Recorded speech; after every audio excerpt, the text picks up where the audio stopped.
All right, Caroline, thank you. And like you were saying, there's just so many people that want to help. Well, there's a lot of people that want to help. So many groups are asking for donations to help flood survivors. But here's a big question. How do you know if they are legitimate? Because there are scammers out there, unfortunately. So joining us is Leah Napoliello with the Better Business Bureau. Thank you so much for being here. Again, like I was saying, it's just so sad when you have a tragedy like this and there are people that are trying to scam you. So what do you need to be on the lookout for before trying to donate?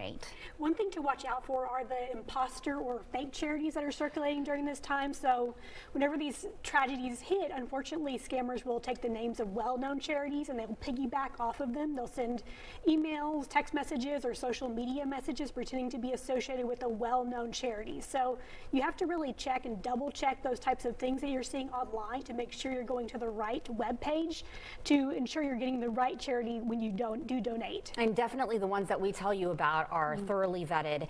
So what about crowdfunding? Because I know that's a big thing as well.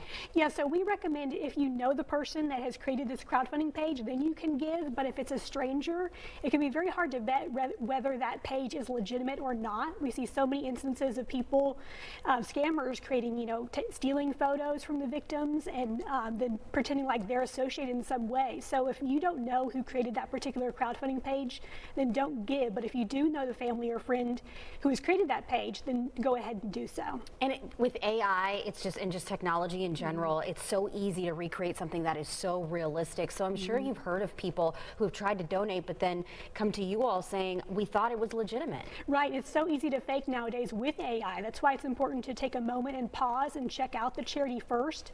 Make sure it's a legitimate charity too. Check with the IRS at irs.gov, see if it is an actual 501c3 public charity first too. Is there a way also on your website that they can go in and see some of the charities that are legitimate? Yeah, you can actually go on give.org, that's the Better Business Bureau's Wise Giving Alliance webpage, and check to make sure a charity is accredited with us, and they're required to meet our 20 standards for charity accountability. So that's a great way to check and make sure that charity is spending its money wisely. It's been thoroughly vetted by the Better Business Bureau at least. Have you seen more and more victims of these scams as time progresses?